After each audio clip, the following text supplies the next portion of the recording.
आपने अंदाज नहीं हो सफाई और स्वच्छताની એટલી મોટી તાકાત હોય છે કે જેના કારણે ગરીબમાં ગરીબ માનવીને ભયંકરમાં ભયંકર રોગચાળામાંથી બચાવી શકાય છે। અને ગુજરાતમાં ધીરે ધીરે સ્વચ્છતાના ક્ષેત્રમાં વધુમાં વધુ સાધનો કેવી રીતે આવે, માણસની ગરિમાને ચોટ ન પહોંચે એવી રીતે એને સ્વચ્છતાનું કામ કરવાનો અવસર મળવો જોઈએ।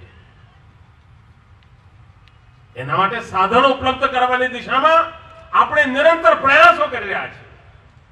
આ વખતે તો રાજ્ય સરકારે નગરપાલિકાઓ સુધી સફાઈનું કામ કરનાર લોકો માટે આવશ્યક સાધનો પહોંચાડવા મોટું અભિયાન ઉપાડ્યું। એ જ રીતે મારે સમાજનો પણ ટેવ બદલવાની છે। સમાજ એમ માને કે સફાઈ કરનારા લોકો છે એમને પગાર મળે છે એટલે આપણને કચરો નાખવાની છૂટ।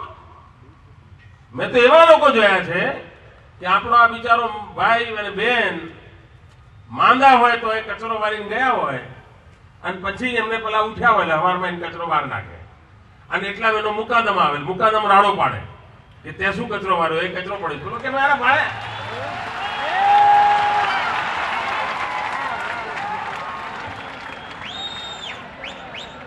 તમારા વાળો છું ને।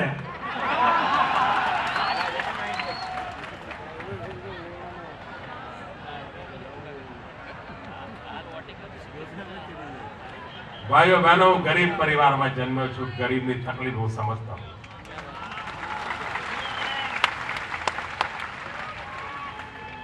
એટલે મુકાદમ એને નબળાવે કે તું કહેતો તો કચરો ગલીમાં સાફ કરી જા પડ્યો કચરો, પેલો કે સાહેબ મારા હું સાફ કરીને ગયો પછી ઉઠ્યા છે, એ લોકોએ પછી નાખ્યો છે, માને જ નહીં મુકાદમ અને પછી એને મુકાદમને ખુશ કરવો પડે।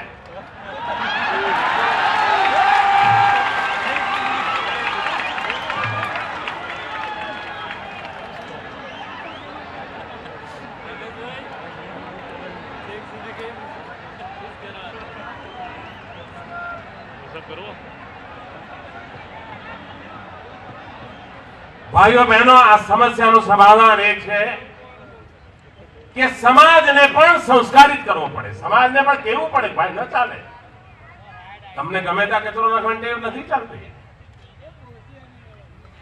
મિત્રો લોકો એમ કે સિંગાપુર બહુ સરસ સ્વચ્છ છે, દુબઈ બહુ સ્વચ્છ છે, કેમ?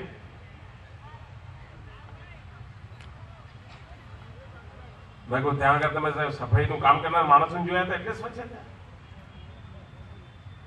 ત્યાં તમે કોઈને કચરો નાખતા જોયો તો કે ના નહોતો જોયો, એના કારણે સ્વચ્છ છે। સફાઈ કરનારાઓ કારણભૂત ઓછા છે, કચરો નાખનારા કારણભૂત વધારે છે। અને તેથી સમાજ જીવનમાં એક વાતાવરણ બદલાવવાની આવશ્યકતા છે। અને એકવાર વાતાવરણ બને, તમે જો આપણે મંદિરમાં જઈએ તો કે કોઈને કહેવું પડે કે ચપ્પલ ઉતારો, ઓટોમેટિક મનમાં વિચાર જ આવે કે મંદિર છે ચપ્પલ ઉતારીને જઈએ। એમ વાતાવરણ જો બનાવી દઈએ એકવાર, એક સ્ટાન્ડર્ડ મેન્ટેન કરી દઈએ સ્વચ્છતાના, તો પછી દરેકને એમ થશે કે નહીં ભાઈ હવે આ ગંદકી ના કરાય, આ પ્લાસ્ટિક એ તો કાળો ઘેર કરી નાખ્યો છે।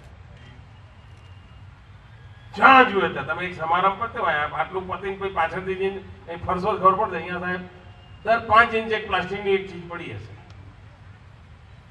હવે ગમે તેટલા સફાઈ વાળા હોય કેટલું ખેંચે। મિત્રો પશ્ચિમનું જે જીવન હતું એનો પ્રભાવ સમજ્યા વગર આપણે સ્વીકાર્યો, એના કારણે મુસીબતો વળી છે। અને એ ક્રમ હજુ એ ચાલુ છે કે પશ્ચિમના લોકો પાસે વિપુલતા એટલી બધી હતી કે એમને થ્રો અવે કલ્ચર શરૂ કર્યું, કોઈ ચીજ જો લેવાની ઉપયોગ થાય ફેંકી દેવાની। પછી એમને થયું કે ફેંકી દેવા વાળું જોખમી છે, એટલે એમણે રિસાયકલ ચાલુ કર્યું। એટલે પહેલા વાપરીને ફેંકી દેવાનું, પછી ફેંકી દેલું ભેગું કરવાનું, ભેગું કરેલું ફરી પાછું મશીનમાં નાખીને નવું કંઈક બનાવવાનું, ફરી પાછું વાપરવા લેવાનું, ચક્ર ચલાવી। આપણે પણ એ મોડેલ પર જવા માંડ્યા, આપણે પણ થ્રો અવે કલ્ચરમાં આવી ગયા। ફેંકી દેવાનું. આપણે પહેલા શાકભાજી લેવા જતા હતા તો ઘરેથી થેલી લઈને જતા હતા ને. અહીં મોટા ભાગના લોકો બેઠા હશે, બધાને ખબર છે કે એક જમાનો એવો હતો કે આપણે શાક લેવા જઈએ એટલે થેલી લઈને જતા હતા. હવે શાક લેવા જઈએ શાક વાળો જ થેલી આપે. પછી જો ઘેર આવીને શાક કાઢી લેવાનું, થેલી ફેંકી દેવાની. તો આપણા બાપ દાદાએ કર્યું હતું સારું હતું કે આપણે કરીએ સારું છે? પણ કેમ તો પશ્ચિમની ટેવ લઈ આવ્યા અને થ્રો અવે કલ્ચર, ફેંકી દેવા વાળું કલ્ચર લઈ આવ્યા. અને પછી એમાં થોડો ખર્ચો કરીને વળી પાછો રિસાયકલ કરવું. ભાઈઓ બહેનો, આપણા દેશને તો એવી સંસ્કૃતિનો વિકાસ કરવો પડશે, યુઝ રીયુઝ, યુઝ રીયુઝ. જે આપણી જૂની હતી, કપડા ફાટી જાય તો આપણે શું કરતા હતા? ગોદડી બનાવતા હતા. યુઝ રીયુઝ આપણું કલ્ચર હતું. મોટો ભાઈ 8મા ધોરણમાં ભણતો હોય, 8મું ધોરણ ભણી રહે તો ચોપડી હાથે રાખીએ. નાનો ભાઈ 6ઠ્ઠામાંથી 8મા આવે ત્યાં સુધી ચોપડી મૂકી રાખીએ. કેમ? Use reuse. આ આપણી આખી પરંપરા હતી. ફરી એકવાર થ્રો અવે અને રિસાયકલ અને રીયુઝ એ ચક્રમાંથી બહાર આવીને યુઝ રીયુઝ, યુઝ રીયુઝ, એકની એક ચીજ અનેક રીતે કેવી રીતે વાપરી શકાય એ પરંપરા જ આપણા જેવા ગરીબ દેશને પાલવે. અને એ જો હશે તો સ્વચ્છતાનું પણ કારણ ઊભું થશે, સ્વચ્છતાનું વાતાવરણ ઊભું થશે. આ દિશામાં આપણે બધા પ્રયાસ કરીએ. હું ગઈકાલે તમારા સ્ટેન્ડિંગ કમિટીના ચેરમેનને કહેતો હતો, મેં કહ્યું વર્ષમાં આપણે એક કાર્યક્રમ એવો ન કરી શકીએ કે જેટલા મારા વાલ્મીકી પરિવારો છે, બધાની કોલોની છે, એ બાળકોને મારે મળવાનું થાય છે વારંવાર મળવાનું. એટલી ટેલેન્ટેડ છોકરાઓ છે બધા આપણા વાલ્મીકી સમાજમાં. એવા પ્રતિભાવાન નવજવાનીઓને જોઉં છું.